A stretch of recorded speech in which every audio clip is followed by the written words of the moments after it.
Bienvenidos a Entre Alfas, un espacio donde las preguntas que tememos enfrentar se convierten en el faro para nuestra evolución.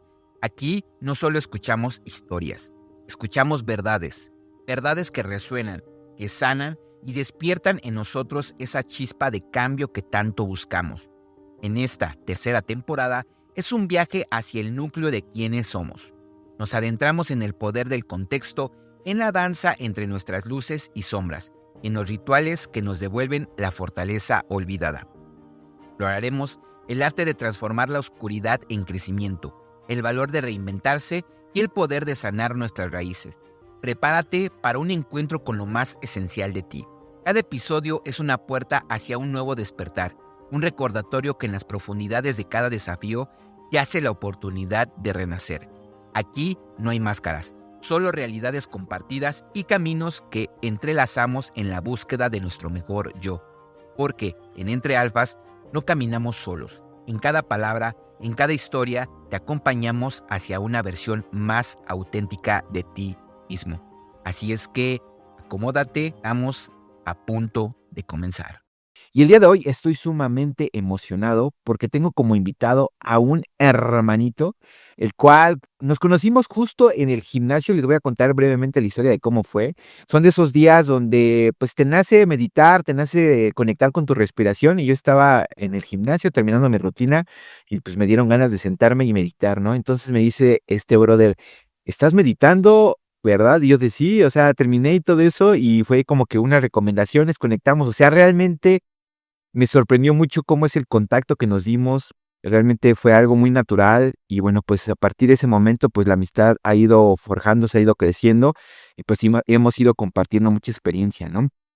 Él tiene, pues como profesión actualmente, él es contador público. Sin embargo, tiene cerca de 12 años en la industria de restaurantera de experiencia. Él estuvo como gerente en alguno de los mejores restaurantes como P.F. Chang's, Viapano, entre otros. Vaya que su experiencia que ha acumulado a lo largo de estos 29 años me tiene sorprendido.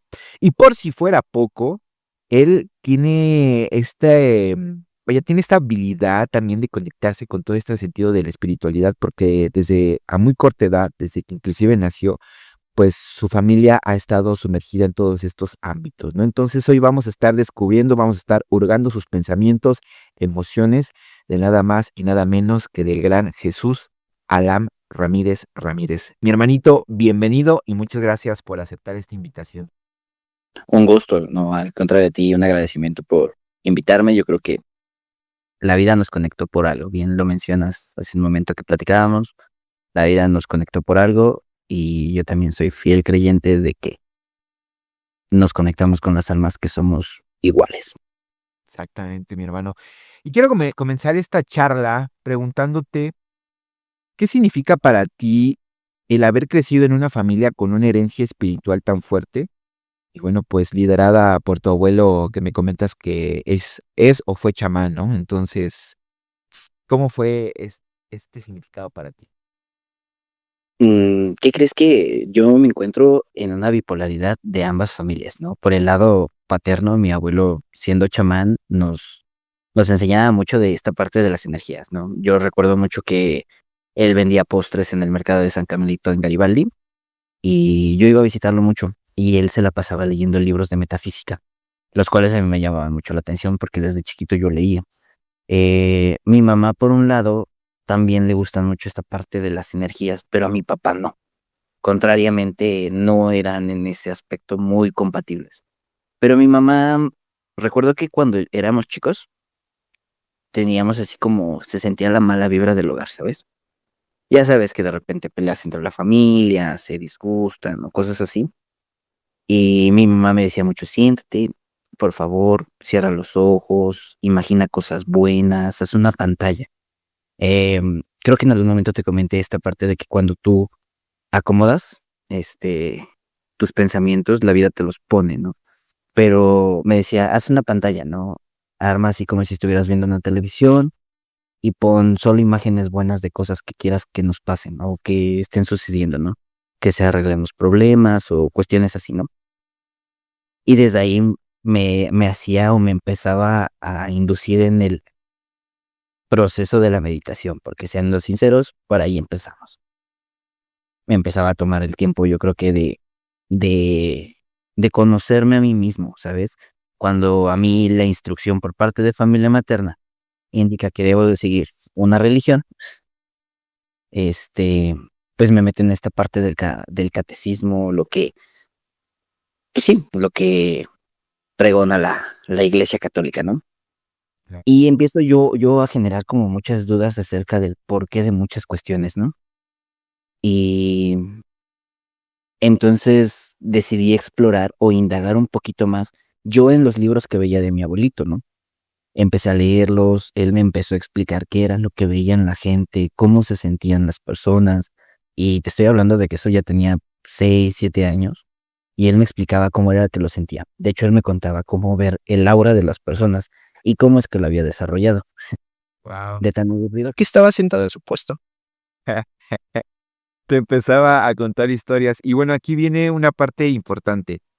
¿Qué recuerdos guardas de los momentos en los que él te enseñaba sobre la luz, el aura y la energía? Ya que poniendo en contexto a lo que nos escuchan, bueno, pues me comentabas que, bueno, cuando naciste, tu abuelo te regaló la luz, ¿no? Te regaló ese, no sé si esa habilidad o esa sensación de poder trabajar, de poder, pues de cierta manera manipular, ¿no? La luz. Como me comentaste que inclusive cuando se prendía una veladora, ¿no? O sea, realmente te decía que pudieras como de cierta manera manipular, ¿no? La luz. Y bueno, que hasta comentabas que hasta parecía soplete la llama de tu veladora, ¿no? Entonces, ¿nos puedes dar?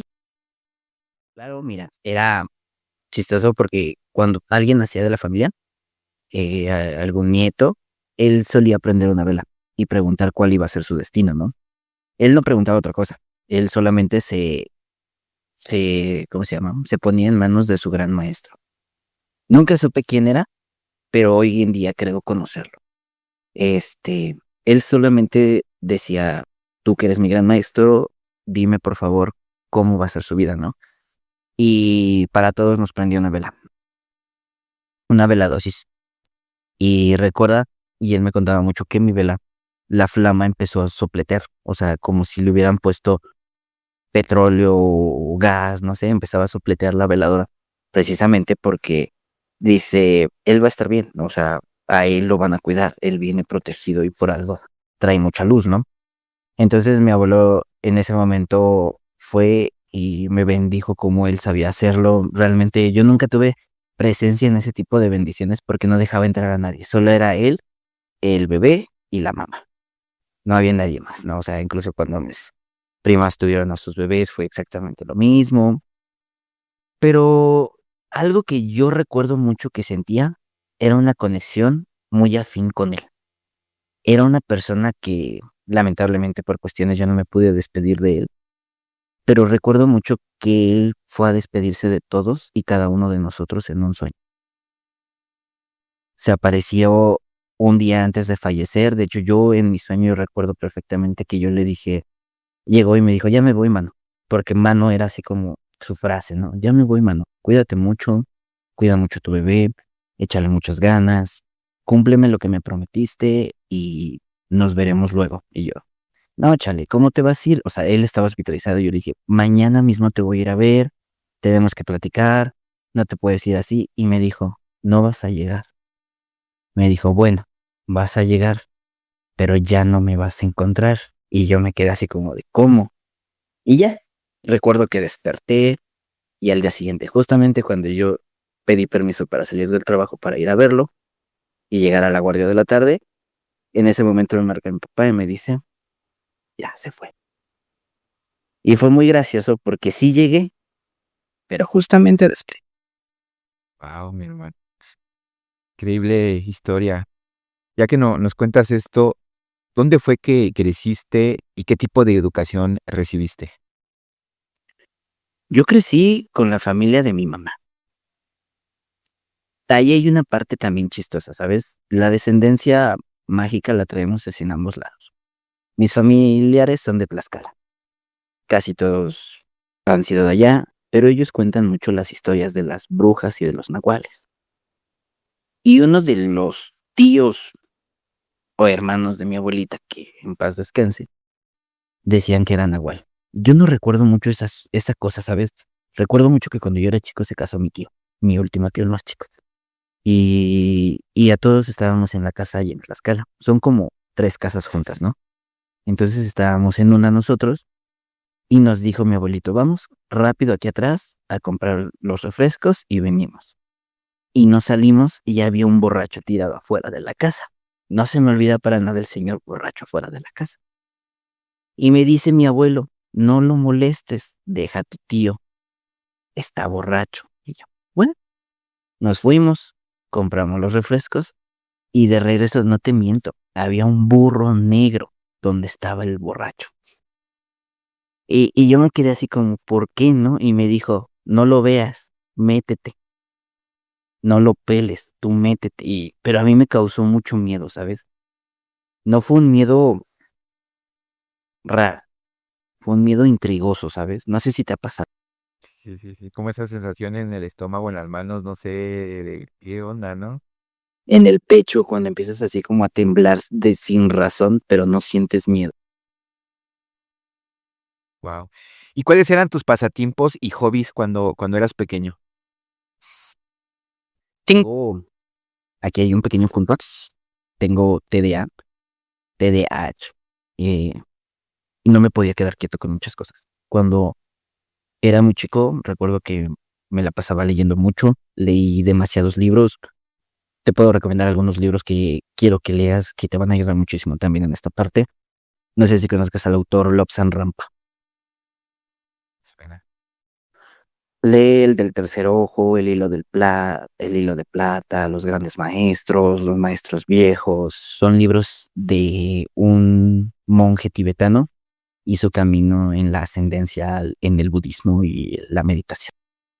De hecho, incluso hablan y en el libro se relata cómo es que les forjan, ves que tienen una joya en medio de la frente. Explica cómo es que se las hacen. Llevan durante un año una, ¿cómo se llama? Una espina de rosal en la frente. Antes de colocarle el... La piedra, sí. Wow. Pero de verdad son libros fabulosos. Digo, algo que me inculcaron mucho mis padres fue la lectura. Eso es algo que desde chico siempre me ha gustado leer, ¿no? Porque en los libros hay cosas que a veces no podemos ver. Y recuerdo que yo me distraía mucho, entonces para la escuela era malísimo, no tienes una idea. Y no malísimo en el aspecto de que fuera burro, no, al contrario, era demasiado inteligente, pero me aburría todo. O sea, si a mí me dejaban tarea era de, ¿para qué tengo que hacer más tareas si ya me lo sé de memoria, no? O sea, entonces no podía quedarme quieto, era que entre que leía esto, que leía aquello, aprendí programación cuando era chico, aprendí a hacer un montón de cosas porque apenas empezaba esto del internet, me llamaba mucho la atención, decía que vamos a ver qué es un programa, o sea, yo no sabía que un lenguaje de programación es algo que yo aprendí leyendo hace muchísimos años. Yo pensaba que era así como que, ay, nada más le estás cambiando la fuentecita, no, nada más le estás moviendo una configuración. Pero yo no sabía que eso era programación, ¿no? Y digo, y mi mente me hizo ir a aprender demasiadas cosas, danza, jiu-jitsu, kickboxing, muay thai, me metí a ballet, estuve durante medio año en ballet, fútbol americano, y pues bueno, teatro y 20,000 cosas más porque mi cabeza no se puede quedar quieta con nada. Claro, y justo es a donde quiero llegar, justo cómo has podido de cierta manera dominar, autogestionar esta parte. Pero bueno, antes de llegar allá, me gustaría preguntarte, empezaste a trabajar desde muy joven, me comentabas que entre los 12 y 13 años, y fue más que nada impulsado por un deseo de comprar unos tenis, ¿no? Unos tenis Vans que comentabas que con esos de la lengüeta grande, ¿no? ¿Qué sentiste al alcanzar esa primera meta? ¿Cómo te sentiste? ¿Cuál fue lo primero que recordaste? ¿Qué fue lo que experimentaste al alcanzar la meta? Mm, Bueno, mira, te voy a dar un contexto. Yo crecí en una familia de un ámbito violento difícil. Mi padre fue muy estricto conmigo. Eh, Toda la vida Recuerdo solo gritos, regaños y golpes de él. No recuerdo otra cosa. Eh, pero sí nos daba todo. O sea, no era un padre ausente monetariamente, pero no funcional emocionalmente. Creo que él jamás sanó esta parte de los dolores que tenemos como hombre y creció con mucho dolor en su corazón, ¿sabes? Entonces, el ambiente en mi casa era muy difícil en cuanto a mi padre y yo. Por esto mismo me castigaba todo.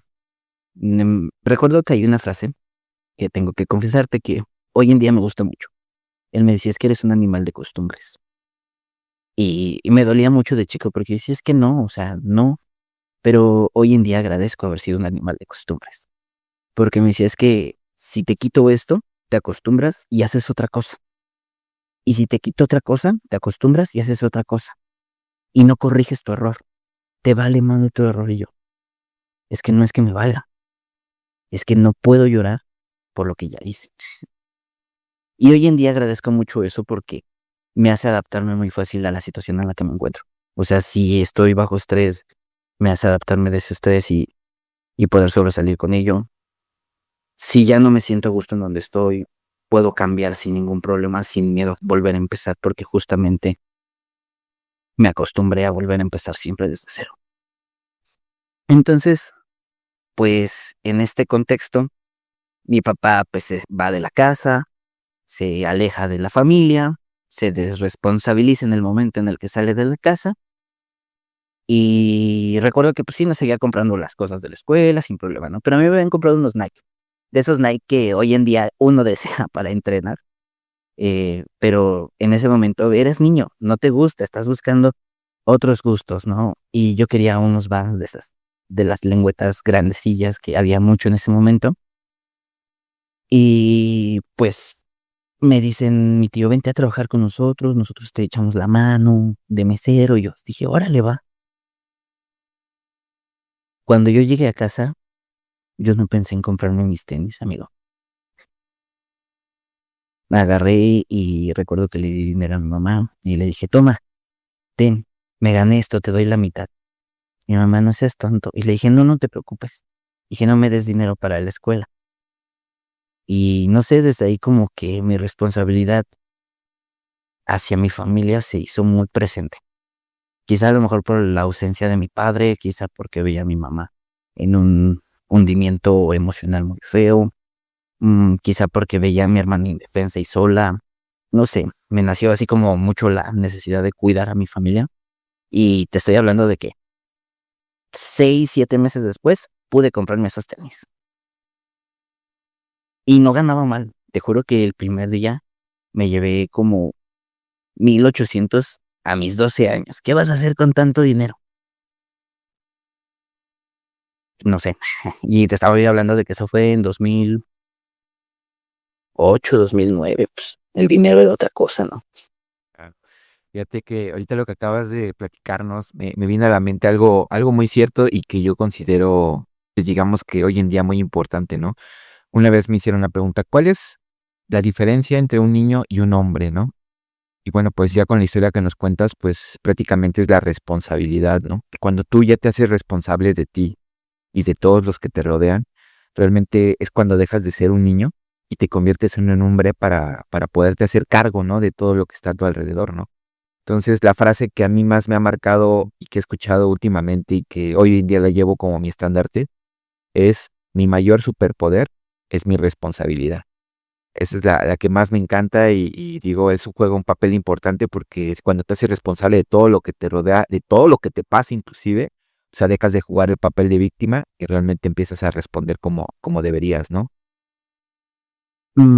Sí y no, ¿sabes? Creo que es muy cierto lo que mencionas, pero a veces en este mismo papel nos, nos hace creer que no merecemos sentirnos tristes, porque nos sentimos tan responsables de las cosas que a veces no son nuestra responsabilidad al 100%. Yo te lo digo porque yo me hice responsable de mi hermana. Cuando mi padre se fue, yo me hice muy responsable de ella. Yo la llevaba a diario a la escuela, le daba dinero para que gastara, iba por ella, la llevaba a un taller de plastilina, la llevaba aquí y allá. Y Y te lo juro que mucho después yo sentí mucho coraje con mi hermana, ¿sabes? Yo me enojé con mi hermana un día y sentí mucho coraje hacia ella. Y decía, pero es que ¿por qué si yo la quiero, no? O sea, ¿por qué me tengo que enojar con ella si es mi hermana, si yo he visto por ella desde que estaba chica? ¿Por qué? Y justamente caí como en esta cuestión pues es que ella es mi responsabilidad. Y después entendí que no era del todo mi responsabilidad, que mi mamá tuvo que ver por ella, pero yo me adjudiqué esta responsabilidad muy chico. Y sí, sí te vuelve demasiado maduro o hombre volverte responsable de algo o de algunas personas, pero a veces como hombre también es justo que se responsabilicen de ti. Claro, totalmente de acuerdo, hermano. Y de hecho aquí me viene algo que me acaba de llegar a la mente, que es la parte entre la diferencia del amor condicional y el amor incondicional. O sea, se dice que el único amor incondicional que puede, digamos que tener una persona hacia otra persona es el que se le da de padre a hijo, ¿no? Ese es el que se cree.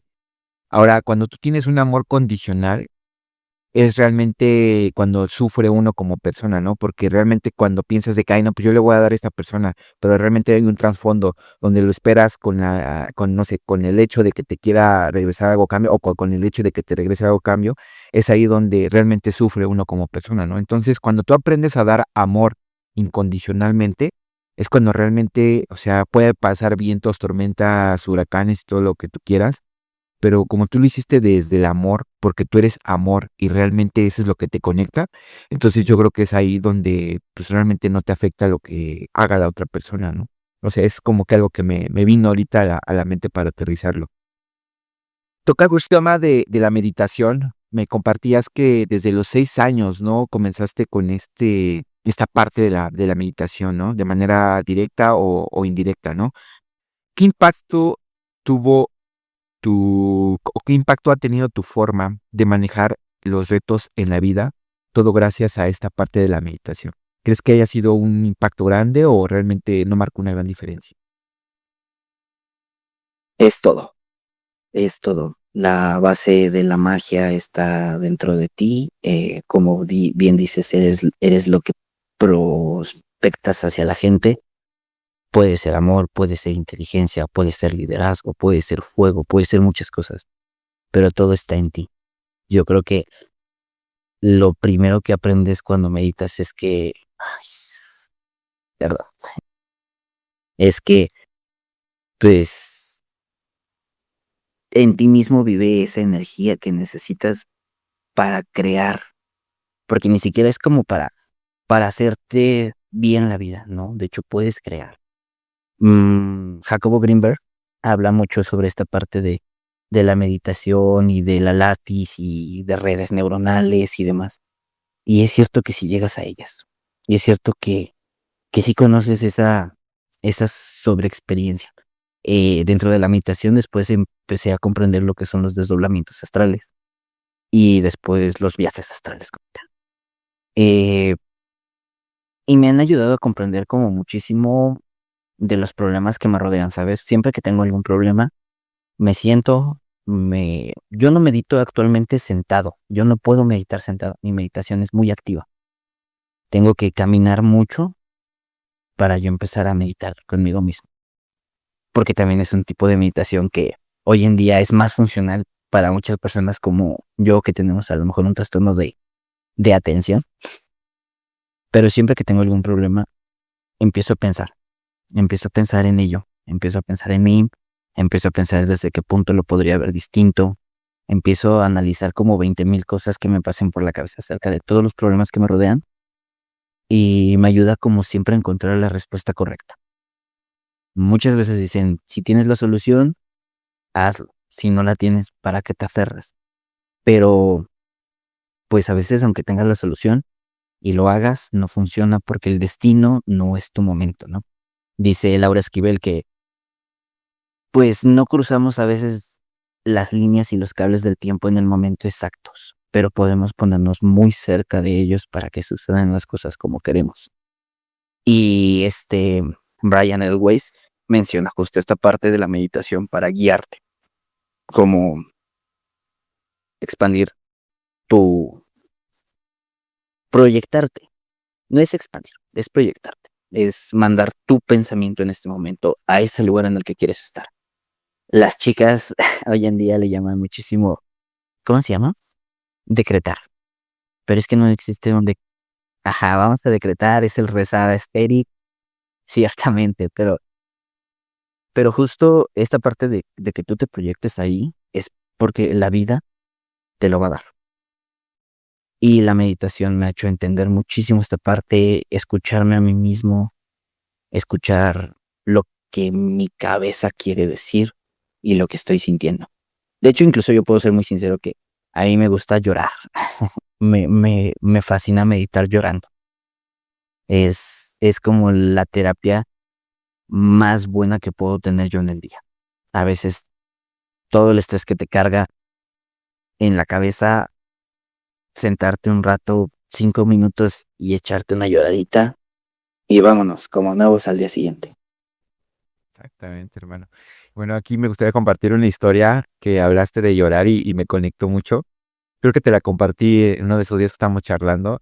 Y yo nunca había experimentado que con una música literal me soltara a llorar. O sea, realmente estuvo muy cañón. Entonces, estando acá navegando en el internet, específicamente en el TikTok, encontré con un DJ que es un padre, el padre Gilmore.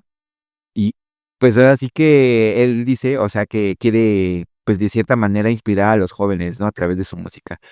O sea, cuando empecé a escuchar su música y específicamente ese video que me voló la cabeza, o sea, es ese sentimiento que dices, wow, ¿no? Que cómo recorre todo tu cuerpo y, o sea, literal me dio ese sentimiento de llorar, ¿no? Y en lugar de reprimirlo, como lo dices, o sea, ese momento como cuando entras en ese contacto, ¿no? De decir, Dios, dame más de esto y déjame sentir toda esta emoción. O sea, realmente se siente fenomenal porque es como si descargaras, como si te liberaras, como si te estuvieras aligerando de alguna carga que traes, ¿no? Entonces yo creo que fue esa última experiencia que tuve con música y que realmente dices, wow, ¿no? Profundizando más en este tipo de meditación con el TDAH que tienes, inclusive me comentabas que también tienes TDIH, ¿no? TDI, TID. ¿Cómo tú lograste de cierta manera gestionar esta parte de la meditación para alguien que pues sufre de ese trastorno, ¿no? O sea, ¿qué recomendaciones le darías a las personas que no se pueden de cierta manera estar quietas en un lugar como para poder conectar con su cuerpo, con su mente, con sus emociones? ¿Qué recomendaciones les darías para todos aquellos que les cuesta? Yo creo que la más grande sería no te frustres. No eres igual al resto y tu cabeza no funciona de la misma manera que el resto. Las cosas extrañas que a veces pasan por tu cabeza son ideas que tienes que dejar fluir porque así somos. Cuando algo te viene, te hace boom en tu cabeza y explotan 20,000 ideas. Pero hay que ser muy sinceros que las personas TDAHosas como yo tenemos un hiperfoco, muchos tenemos hiperfocos. Y en el hiperfoco podemos ser 500% más productivos que cuando intentamos ser productivos. Entonces no te frustres de que las cosas no vayan saliendo como quisieras o como la gente te ha hecho creer que van a salir. Ah, deja fluir los pensamientos por tu cabeza como vengan, no los limites porque tu cabeza por algo los piensa. Deja que pasen, que vengan y que fluyan. Si la meditación empieza a ser difícil, porque es muy difícil concentrarse, busca hacer movimientos repetitivos. Eh, los mentados timos son movimientos para calmarte o para hacer que tu cuerpo entre como en un estado de concentración. A veces suena chistoso, pero conozco a muchísimas personas como yo que dicen es que yo no me puedo concentrar si no escucho la voz de alguien en el fondo, ¿no? Si no escucho un podcast, si no pongo un video.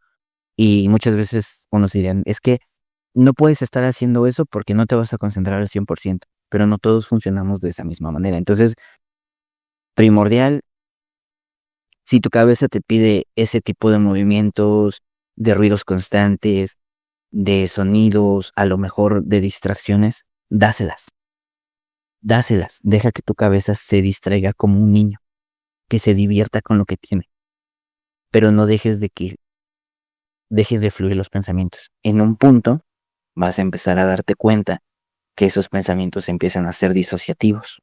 Empiezas a disociar ya de ellos. Porque como ya salieron tantos, tu cerebro se aburre de hacer lo mismo muchas veces. Y ese es un hack de tu cerebro. ¿Por qué? Porque cuando tienes TDAH es muy difícil concentrarte en una sola cosa. Entonces quieres hacer muchas. Y si haces muchas, o dejas salir, por ejemplo, muchos pensamientos, tu cabeza va a decir, güey, ya pensamos mucho, ya por favor dame un segundo, ya no quiero pensar en este momento. Y te desconecta. Y empiezas entonces a meditar sobre ti. Hablas de este trastorno o de estos trastornos como superpoderes. ¿Cuándo empezaste a verlos de esta manera y qué cambió en tu vida con esa perspectiva? Mm, Fue difícil, yo creo que hasta la fecha es difícil verlo como un superpoder, cuando también es mi peor enemigo. Porque a veces tienes bloqueos de TDA que son horribles, ¿no? O sea, sabes todo lo que tienes que hacer, pero tu cabeza y tu cuerpo no responden igual. O sea, uno no quiere hacer nada y el otro quiere hacer todo. Entonces tienes bloqueos de TDAH. Son muy existentes. Pero yo me empecé a dar cuenta de los beneficios porque puedo utilizarlos para bien. Por ejemplo, en mi trabajo, este, el hecho de ser tan analítico me ayuda muchísimo porque mi cabeza, haz de cuenta, le llega un pensamiento. Oye, tenemos que hacer esta factura. Ok, ¿y esa factura para quién va? Pero si es un cliente que va a declarar de esta manera, ¿cómo la voy a hacer? Y si ese cliente a mí me tiene que hacer una retención, ¿cómo me la va a aplicar? ¿No? Entonces, mi cabeza va más allá, más allá, más allá, más allá de lo profundo. Y me di cuenta que para estos ámbitos analíticos, para los ámbitos sociales, para los ámbitos matemáticos, soy muy bueno, pero porque mi cabeza profundiza sobre de la misma rama. ¿Me explico? Entonces, ahí es donde yo descubrí el superpoder de tener TDAH. Digo, no es del todo lo mejor, pero hoy en día he creado el hábito de hacer ejercicio, de entrenar, porque me ayuda a ordenarme y a dejar de procrastinar. Creo que sí, lo más difícil de tener TDAH es que procrastinas mucho porque tu cabeza no hace nada finalmente. Este, y eso a veces te deprime. Entonces, cuando haces ejercicio, segregas esta dopamina que te mantiene activo. Por eso todo el día voy al gym en la mañana, voy a trabajar, voy al gym en la tarde otra vez, regreso a trabajar en la noche. Si tengo oportunidad, vuelvo a ir al gym o a lo mejor me regreso a casa y preparo lo de mi dieta, cosas así, ¿no? Pero eso ya se ha vuelto como una rutina. Y eso me ha ayudado muchísimo como a focalizar mi TDA en el ámbito bueno. Porque esa misma ultra energía que tienes la descargas en el gimnasio muchas veces, la descargas haciendo lo que te apasiona porque tu cabeza así te lo pide. Es como tener un niño de 4 años gritando todo el día en tu cabeza y queriendo hacer 20,000 cosas. Wow, mi hermano. Bueno, retomando una parte que dejamos inconclusa, que es la parte de que aprendiste a leer el aura gracias a tu abuelo. Ya nos compartías de que, bueno, pues en el puesto en el que le ayudabas a atender de cierta manera, pues también él te compartía sus historias, te compartía sus experiencias como, pues de cierta forma para pasar el tiempo, ¿no? Que incluso, pues bueno, llegaste a leer libros de metafísica o a ver libros de metafísica con él, lo cual, bueno, pues también te impactaron desde muy pequeño, ¿no? Entonces, si pudieras volver al momento en el que aprendiste a leer el aura, ¿qué te dirías a ti mismo sobre cómo usar el conocimiento en el futuro? Este conocimiento en el futuro.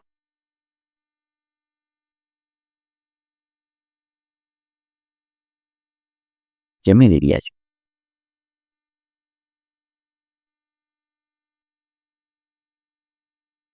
La pirámide es demasiado grande como para empezar a treparla. Si te detienes en este momento, puede ser buen momento para salir de ella.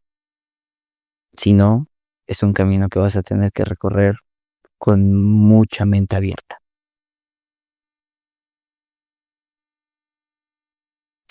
Sería lo que me diría. Wow, increíble, mi hermano. Y bueno, antes de ir, dime. Contar un poquito de esta parte, mm, muy leve, porque quiero que a lo mejor sepas por dónde voy. No, mi familia es, por un lado son brujos y nahuales y por el otro lado era chamán.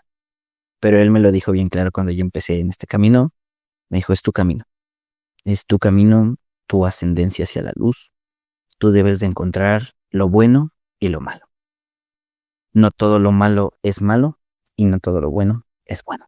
Entonces, a mí me dejó con un mar de confusión en la cabeza porque yo quedé así como, boom, o sea, me acabas de enseñar a ver el aura de las personas, me acabas de enseñar que ese sí y ahora me dices que tengo que conocer más.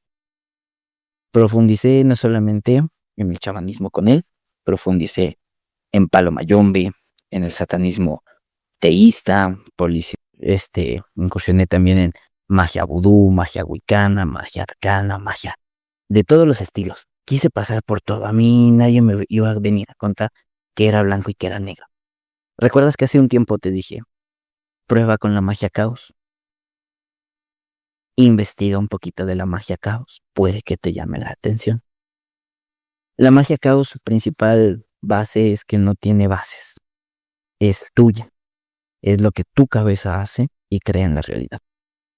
Pero tú vas a aprender de ella, ¿no? O sea, entonces profundicé en muchísimos temas después de ello y pues hoy en día te puedo decir que creo mucho en el satanismo, en los principios, las bases y lo que es, pero también creo mucho en la luz y en el camino de los grandes maestros elevados.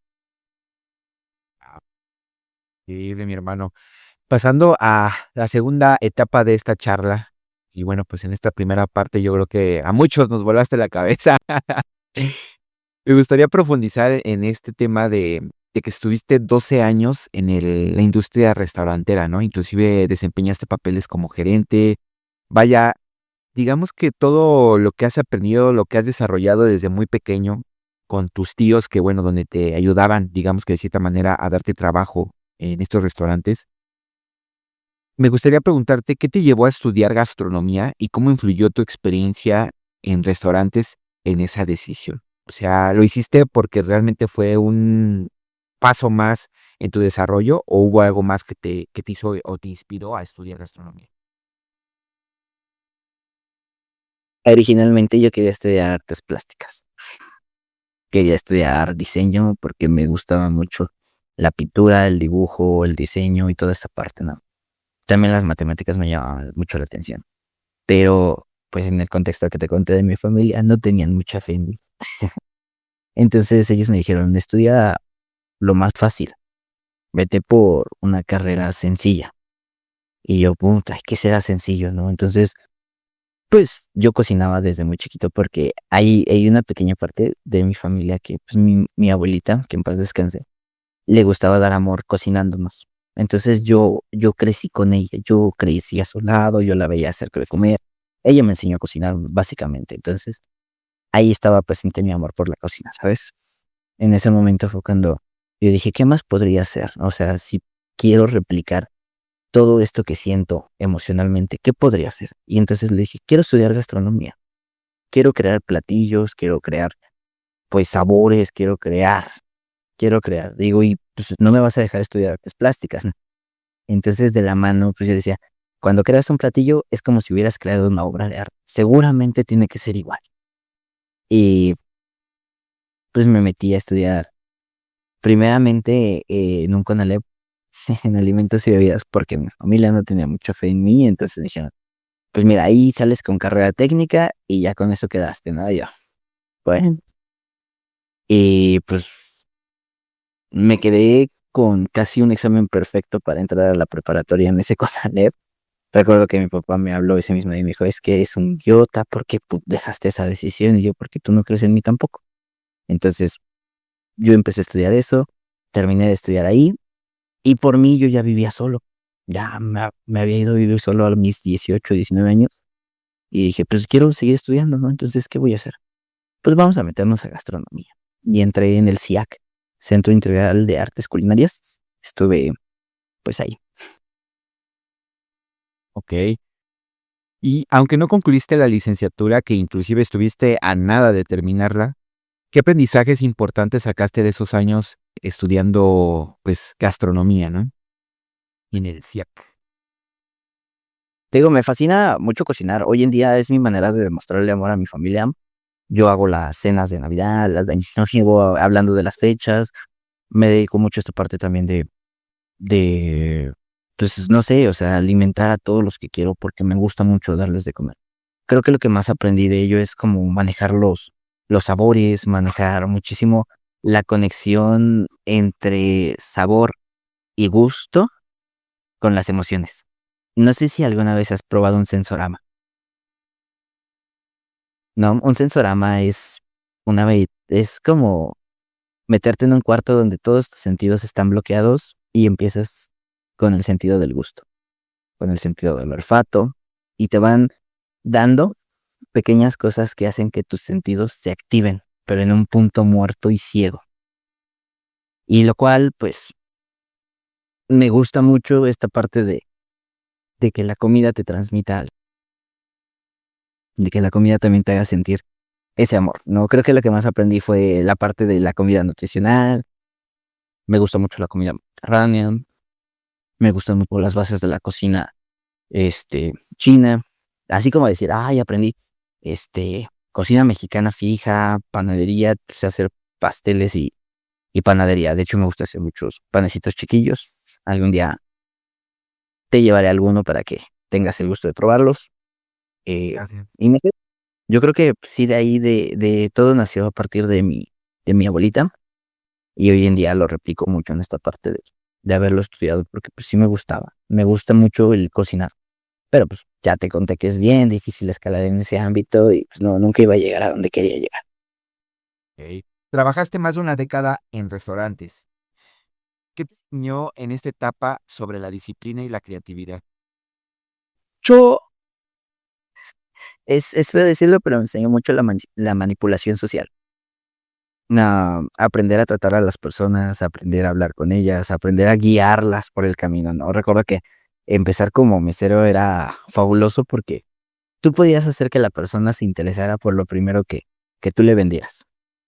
La gente no me creía en esta parte, pero yo decía, es que sí los puedes manipular. Entonces me decían, bueno, a ver, quiero que vendas este platillo que no se vende en todo el mes. Yo, sí. Y agarraba y llegaban las personas, ¿qué cree que a mí se me antoja muchísimo en este momento tal cosa, ¿no? Yo sí me comería uno si tuviera la oportunidad. No sé ustedes si tengan antojo de algo más fresco o cosas así, ¿no? Entonces les ofrecía como que esta parte, ¿no? De algo que yo tuviera que hacer, pero aprendí muchísimo a cómo guiar a las personas socialmente. También ya después cuando subí a gerencias y demás, tuve muchos equipos en este aspecto de traerlos, de enseñarles a vender, de enseñarles precisamente la persuasión en ventas, de enseñarles todas estas herramientas y técnicas como muy básicas, pero también puedo decir que aprendí el lado humano. Ahí fue donde descubrí que todos servimos para algo y todos servimos para alguien. Mm, no importa la persona, no, no puedes juzgarla. Tú, en ti está ser o no una buena persona. Aprendí no sé, a que todos tienen el mismo valor humanamente. Ahí fue también un choque raro porque entre tanta soledad, porque en ese momento yo vivía muy solo, no tenía ni mascotas ni nada, vivía totalmente solo y trabajaba todo el día, entonces era como, ok, y si ellos van a comer para desestresarse un rato y todavía les haces pasar mal el rato con solo las tonterías y deficiencias que tú no puedes solucionar en el mismo, ¿por qué arruinarles el día cuando ellos pueden disfrutarlo, no? Entonces esta parte del lado humano fue algo que empecé a entender muchísimo cuando trabajé ahí. Después de ello, yo creo que, no sé, me gustaba mucho la conexión y el compañerismo que hay. La camaradería que llega a existir. Camaradería. ¿Y cuál fue el mayor desafío que enfrentaste en ese entorno y cómo lo superaste? El ego. Cuando empiezas desde una edad muy joven y llegas en ese ámbito al mismo lugar donde llegan señores ya grandes, el ego se carcome de saber que ellos siguen en el mismo punto en donde tú has llegado muchísimo más rápido, ¿no? Yo recuerdo que una persona que a mí me enseñó muchísimas cosas, un día me dijo, yo lo único que te podría cambiar a ti es el ego, es que seas más humilde con la gente. Y yo estaba muy chico, o sea, te estoy hablando que yo tenía 17, 18 años cuando me dijo eso y fue así como, ¿por qué no? Y después lo entendí. Después fue cuando aprendí a manejar mi ego y mi soberbia. Era muy soberbio, creía que lo sabía todo, creía que tenía conocimiento de todo y aunque sí dominaba demasiadas cosas para mi edad, no lo era todo. Había personas que después empezaron a llegar a mi vida que yo creo que bien dicen por ahí que cuando estás a punto de subir de nivel, la cosa se empieza a poner más difícil. Y, y sí, empezaron a llegar personas que me exigían cada vez más cosas. Mm, creo que lo que más sí, cañón me costó aprender fue desalar un pescado en mesa, ¿no? O sea, que agarras puros cubiertos y lo tienes que desarmar en la mesa. Creo que fue de lo más difícil que a lo mejor tuve que aprender laboralmente, ¿no? Pero personalmente yo creo que fue la soberbia, la humildad y pues esta parte. ¿Y cómo gestionas el ego desde tu experiencia?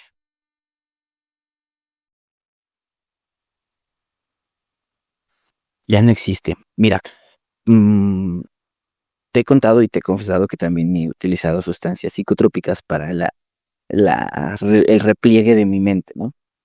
Eh, en unas de ellas vences el límite exacto entre el ego. Si llegas a los límites de tu ego y una vez que tú mismo eres el que agrede a sí mismo, empiezas a tener como, no sé, menos conciencia de que tú lo eres todo o de que tú eres el centro del ombligo. Y tú te empiezas a dar cuenta que no, que todos son iguales, que hasta el insecto que camina por el pasto es una vida que vale la pena cuidar. Y ahí es donde empiezas a darte cuenta que tu ego solamente te va a llevar a la perdición, porque en las trampas del ego vas a creer que lo sabes todo, que es todo y te vas a cerrar. Y una vez que aprendes a que te enseñan la vida que el ego, que no eres todo tú, entonces todo empieza a tomar un sentido distinto, ¿sabes? Y profundizando en este tema de la medicina ancestral, bueno, así es como ya le conozco, ¿consideras o qué recomendaciones le darías a todas esas personas que quizá no han incursionado en esas medicinas? ¿Por qué sí deberían hacerlo y por qué no desde tu experiencia? Recreativamente, no siento que sea algo que tengas que hacer. Lúdicamente, siento que es algo que no te puedes ir en esta vida sin intentarlo por lo menos una vez. Aquellas personas que están iniciando en este camino y que les gusta y que están dándose cuenta que su alternativa es muchísimo más grande, deberían de empezar a tener un sentido del por qué hacerlo. Yo recuerdo mucho, te voy a platicar mi primera experiencia, recuerdo mucho que cuando consumí un psicotrópico más fuerte que, pues, María, eh, me preparé, me preparé muchísimo como si fuera a hacer un ritual, ¿sabes?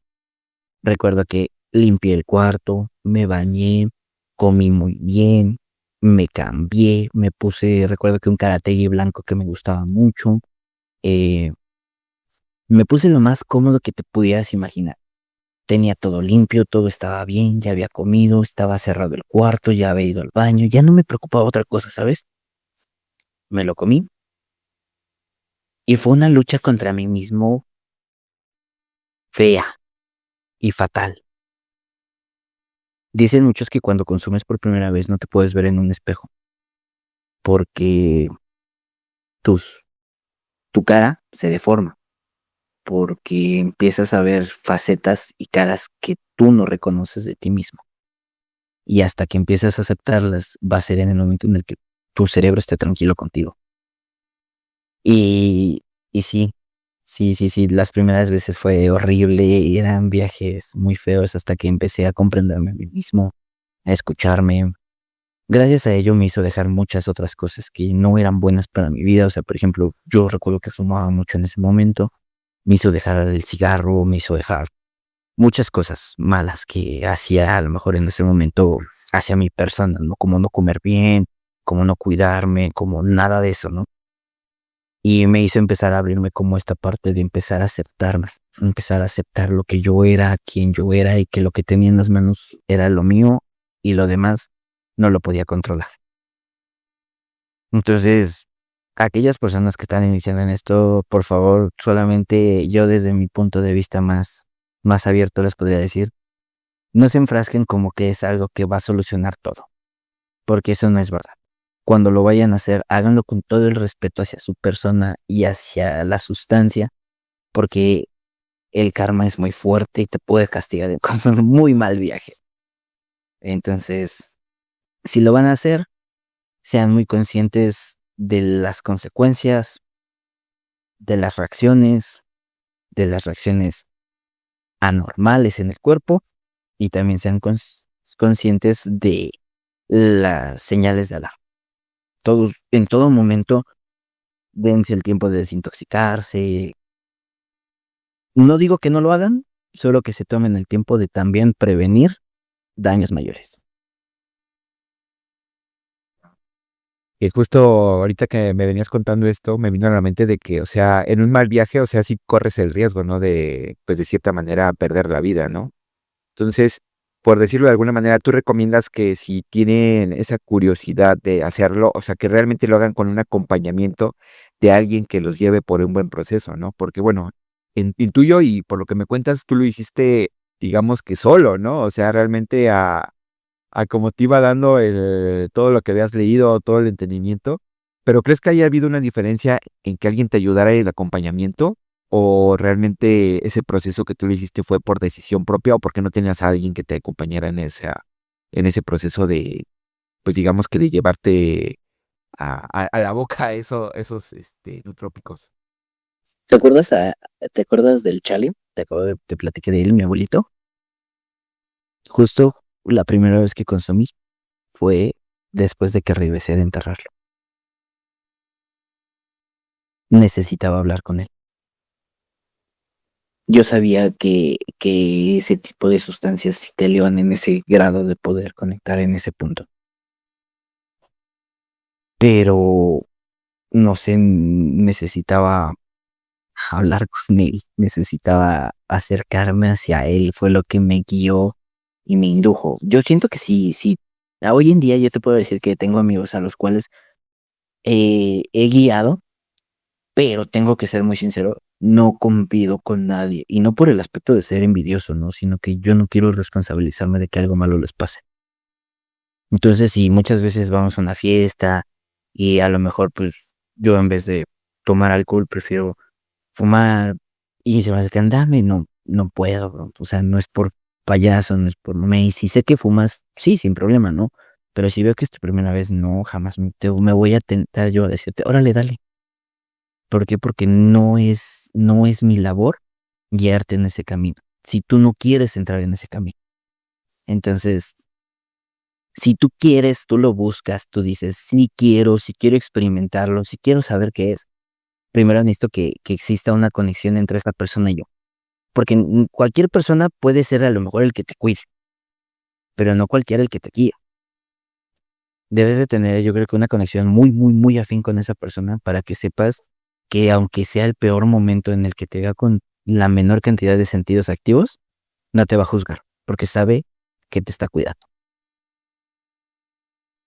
Ahora, regresando al tema de tu ámbito profesional, me comentabas que tienes 5 años en la parte de la licenciatura en contaduría.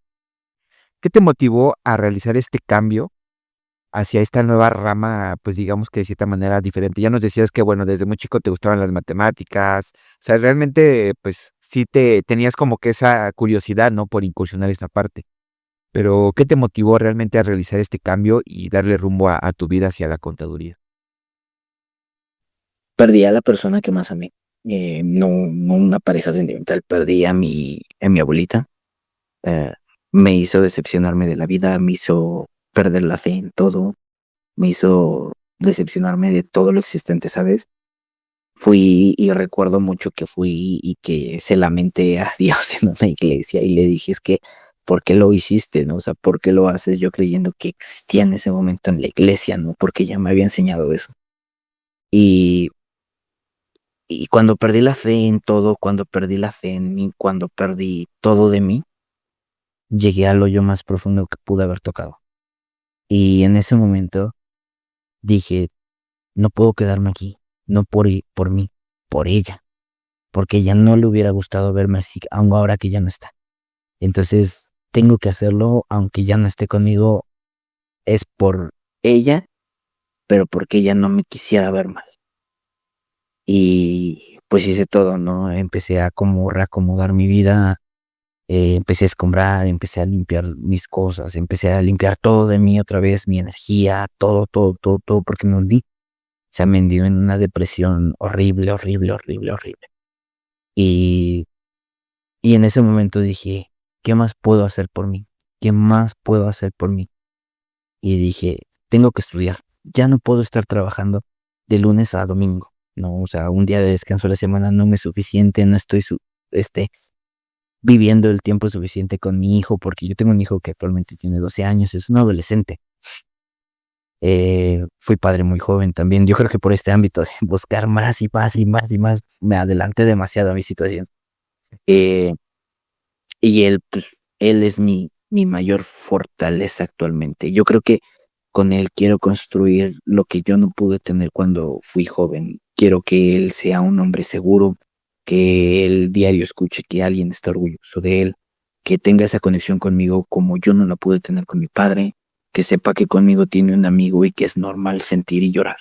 Mi hijo es, es un ser, no por aplaudirle, pero siento que es un ser elevado y tiene una luz muy grande. Entiende el amor desde muy chico, quizá porque yo se lo he pregonado como lo que es y él, pues, con su poco entendimiento ha ido creciendo más y más en ello, ¿sabes? Es muy noble y se preocupa mucho por mí, por su madre, por la familia. Le preocupa mucho todo. O sea, pero les preocupa que algo malo nos pase. No le preocupa que no tengamos cine, no le preocupa que algo malo nos suceda. Y no sé, como que, pues eso fue lo que me impulsó mucho a decir, quiero estar más con mi bebé, quiero verlo más, quiero apoyarlo más, quiero que el día de mañana, si a él le preguntan, oye, ¿tu papá a qué se dedica? Él puede decir con gusto y con todo el orgullo, mi papá es contador, ¿no? O sea, mi papá hace esto, mi papá cualquier cosa, ¿no? Dices, a lo mejor no tiene nada que ver el profesionalismo con una carrera, claro que no, pero a veces ponerle la vara tan alta a mi hijo es decirle, si yo pude, aún teniéndote a ti, tú vas a poder hacerlo. Yo no quiero ver que te rindas a la mitad del camino cuando yo lo logre. Así que échale ganas. Sí, pregonar con el ejemplo, ¿no? Como bien lo comentas. Para ir pasando al final de esta sección, mi hermano, la cual nos ha dejado muchas perlas de valor. Definitivamente, quien no haya notado hasta aquí, la está sacando del estadio de manera horrible. Retomando la parte de tu lectura de energías, ¿consideras que te han ayudado a lo largo de tus años de experiencia en los diferentes lugares de trabajo para poder, de cierta manera, aplicarlas, usarlas y te lleven a lugares, digamos que, pues, elevados en puestos de trabajo?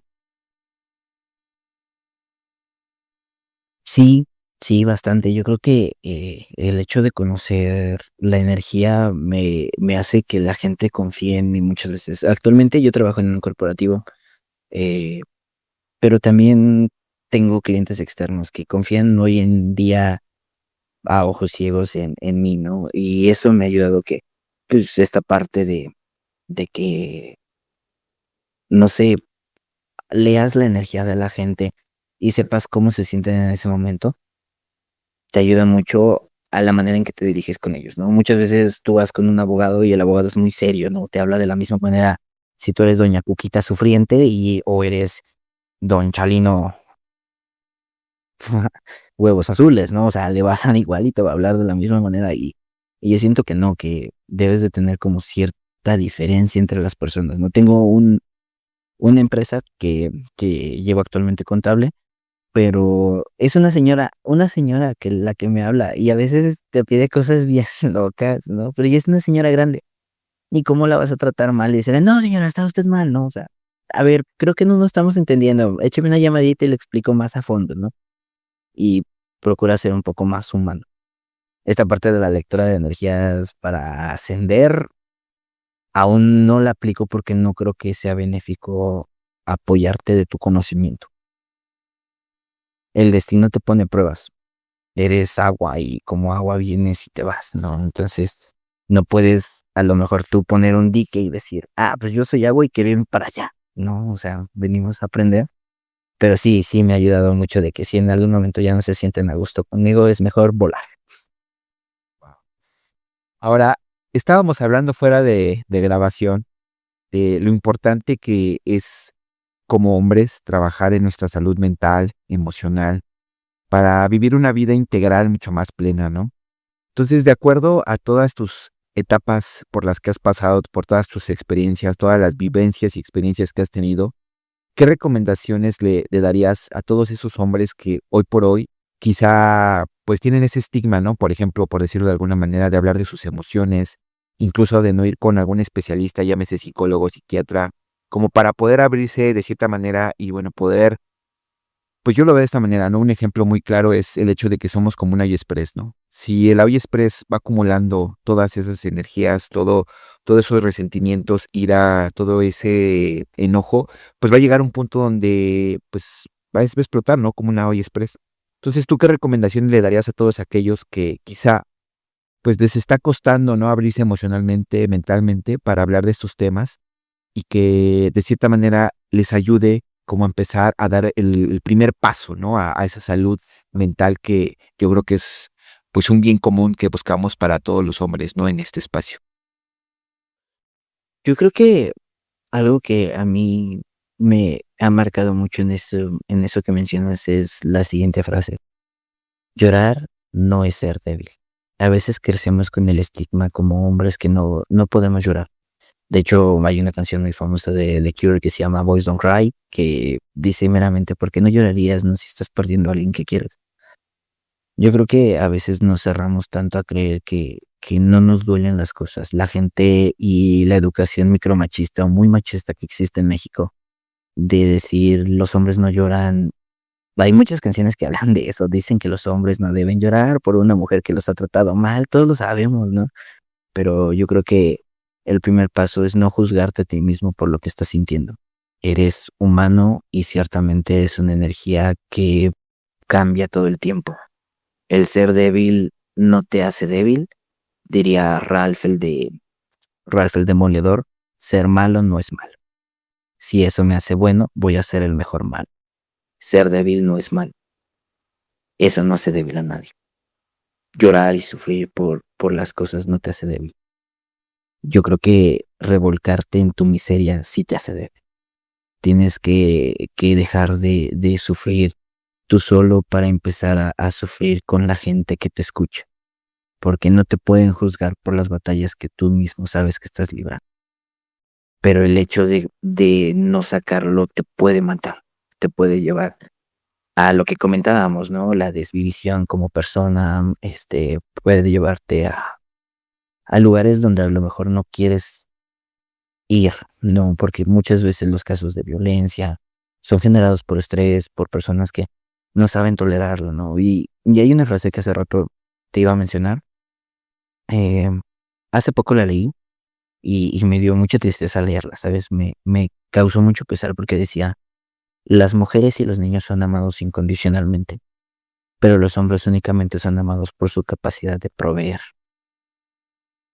Y me causó mucho dolor porque dije, wow, tan mal está la sociedad que solo somos eso, una gachapón humana, ¿no? Que está dada para proveer, pero de ahí en más, ¿qué somos, no? Porque nosotros mismos, siendo los que lo sufrimos, no nos valoramos? Porque nosotros mismos no nos aplaudimos nuestras victorias? Yo tengo que compartirles algo que a mí me causa mucha felicidad. El día que yo terminé mi carrera, recuerdo que yo llegué a la escuela, me dijeron, este es tu último examen, las respuestas vienen de tal a tal página y me causó mucha risa porque nos dijo hasta dónde venían las respuestas, nos dijo qué eran y demás, ¿no? Y nos dijo, es que como profesionales no necesitan saberlo todo. Felicidades, hoy terminan su carrera. Salí de la escuela, recuerdo que caminé, me subí al Metrobús, un Metrobús que no iba ni para mi casa. Me subí al Metrobús, me senté en el fondo, venía vacío ese Metrobús, me senté en el fondo y empecé a llorar. Empecé a llorar, a sufrir mucho y a decirme, felicidades, lo lograste. Por fin te cumpliste lo que te prometiste y se lo cumpliste a la persona que se lo prometiste. Felicidades por todo tu esfuerzo y felicidades por haberlo logrado solo. Y es justo esta parte que te quiero compartir. Apláudete tus metas. No te rindas porque alguien no reconozca tu valor. Apláudete lo poco o lo mucho que crezcas día a día. Agradece todos los días por tener la oportunidad de ser mejor. Pero por favor, no te culpes de lo que no puedas controlar. Aprende que hay cosas que están en ti y hay cosas que tienes que aprender a soltar. Por eso, sí, yo creo que lo primordial es que no por llorar eres débil, no por sufrir eres débil. Yo creo que eso te hace más fuerte. Esa es tu verdadera armadura. La película de Un gran dinosaurio de Pixar, a mí me gusta mucho ver películas, ¿no? Me gusta mucho relacionar todo lo que vivo con cosas que veo, que escucho o así, ¿no? Entonces, la película de Un gran dinosaurio dice el dinosaurio, el T-Rex, ¿no? Sentir miedo no te hace débil. Al contrario, sentir miedo te hace estar vivo, porque si no sintieras miedo, significaría que no estás viviendo al 100% lo que tienes que hacer. Llorar no te hace débil, te hace saber que eres humano y que sigues vivo. Y pues si sigues vivo, yo creo que mañana todavía tienes otra oportunidad de volverte a levantar. Increíble, hermano. Y yo creo que, pues de todo esto que has dicho, únicamente podría sumar que realmente el ser vulnerable, como bien lo comentaste, no te hace una persona, pues un hombre menos, ¿no? O sea, realmente te hace un hombre que siente, que realmente se valora, que realmente pues, le demuestra a los demás que tú también tienes sentimientos y emociones, ¿no? Fíjate que terminaste esta charla con broche de oro, mi hermanito, dando esta cátedra que nos acabas de brindar. Yo sé que igual y podemos profundizar más en tu vida porque eres todo un estuche de monerías. Solamente quisiera hacerte una pregunta más, un par de preguntas más para terminar nuestra charla. La primera de ellas, y yo creo que se desenvuelve mucho en el aspecto de que hoy en día las personas, a pesar de que hay mucha información en la web, en el internet, aún no terminan de comprender qué es la espiritualidad, ¿no? Muchos cometen el error de que creen que la espiritualidad pues es religión, cuando pues no tiene nada que ver, ¿no? Yo lo veo de esta manera. Para mí espiritualidad es la forma en la que tú te conectas contigo y con algo más arriba de ti, ¿no? Ya sea un Dios, ya sea el universo, la vida, en lo que tú creas, ¿no? Pero de acuerdo a todas las experiencias, todo lo que has vivido, en todas las ramas que has experimentado, ¿cómo tú podrías explicarle a alguien que quizá no está sumergido en estos ámbitos qué es espiritualidad y por qué deberían de empezar a trabajar en ello? La espiritualidad yo la veo y la traduzco como a tu super yo. Lo que en la psicología, lo que de niños te decían que es autoestima, yo digo que no es autoestima, es espiritualidad.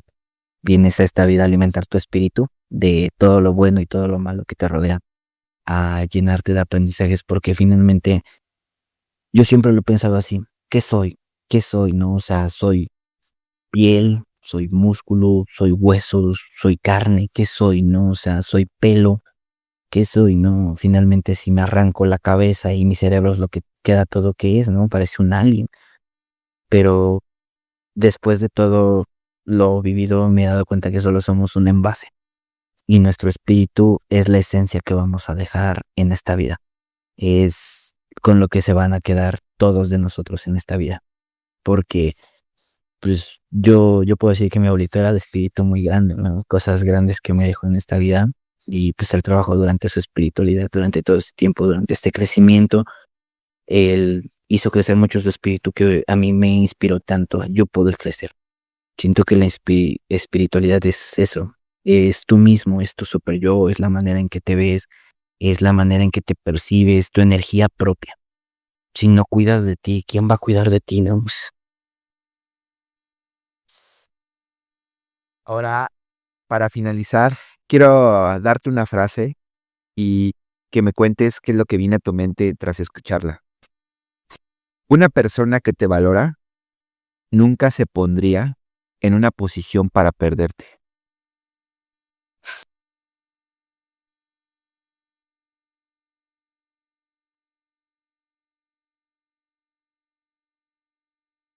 ¿Sabes? Los humanos tenemos pocas ideas de la lealtad, pero la frase que dices tiene una mención honorífica en decir que es muy cierto. Todos sabemos qué le duele a la otra persona, qué le lastima, y cuando tomas una decisión lo haces por tu propia cuenta. El hecho de decir, lo hice borracho, o mentir, incluso el hecho de mentir a alguien es saber en dónde te estás colocando, porque uno no es tonto. Uno sabe exactamente las decisiones que toma. Excelente, hermanito. Yo sé que te manejas muy en lo low profile, que casi no te gusta dar tus redes y todo eso, pero ¿te gustaría compartirnos algún canal donde puedan saber más de ti, donde compartes, no sé, tu vida, de cómo vas creciendo, cómo vas evolucionando en este mundo? Este, pues me pueden encontrar en Instagram como alam-dirt, o me pueden encontrar en una página que utilizo, pero leo cartas. Si a alguien le interesa, leo cartas, leo energías. No importa, no necesito conocerte, no necesito verte ni tocarte ni estar cerca de ti para leerte las cartas, porque leo la energía de la gente que conecta conmigo. En pensamiento te puedes conectar con todas las personas, pero ese es un tema que algún día tocaremos porque sí va muy para allá. Pero sí, igual si a alguien le interesa, el perfil está como namla.esoteric, namla.esoteric. Y ahí me pueden mandar mensajito, les contesto, quedamos en una lectura de cartas, puedo leer a cualquier persona, cualquier situación. Y pues bueno, ¿qué más les puedo decir? Los puedo desvestir solamente con el pensamiento. Pues mi hermano, te agradezco infinitamente por haber aceptado esta invitación. Quedan muchos temas pendientes. Yo sé que tu tiempo es valioso y yo te hago la cordial invitación para una segunda charla porque quedó pendiente el tema, pues prácticamente de también un deporte que practicas o las artes marciales que has practicado, ¿no? Que actualmente, bueno, pues ya llevas 12 años dando clases de kickboxing, has estado en 21 torneos, tienes 21 victorias, inclusive en toda tu historia de, pues de cierta manera de luchador, por decirlo de alguna manera, has tenido hasta 48 knockouts. Oye, es un tema que me gustaría profundizar en una charla posterior, mi hermano, porque realmente tu vida, pues es bastante interesante. Pues de antemano te agradezco por haber estado por acá con nosotros, por haber compartido tu historia, por haberte vulnerado y bueno, pues haber compartido pues tu sentir con nosotros, mi hermanito. Muchas gracias. A ti muchas gracias por la invitación, a todo tu público oyente, muchísimas gracias por la atención también. Y pues nada, yo creo que siempre debes de creer en ti. Nunca dejes de creer en ti. Eres el único que se tiene, y nadie más va a creer en ti si tú mismo no crees en ti. Listo, mi hermano. Cree en ti, como lo has dicho. Mi buen Adam, un abrazo y nos estamos viendo. Hasta la próxima. Bye, bye, a mí. Chao. Y llegamos al final de la charla del día de hoy. Gracias por acompañarnos en este viaje de exploración, vulnerabilidad y sobre todo de conexión auténtica con la historia de hoy. Cada conversación fue un reflejo de las batallas y triunfos que enfrentamos todos al caminar por la vida. Esperamos haberte dejado con nuevas preguntas, momentos de pausa y la inspiración necesaria para seguir creciendo en cada rincón de tu mundo. Te lleves contigo no solo palabras, sino una chispa que alimente tu propio camino hacia la mejor versión de ti mismo. Desde lo más profundo de nuestro ser, te agradecemos por ser parte de esta comunidad, por cada escucha, cada reflexión y cada paso que diste con nosotros. Recuerda, este no es el final, sino el comienzo de un nuevo capítulo, porque en Entre Alfas el viaje nunca se detiene. Nos vemos muy pronto. Chao, chao.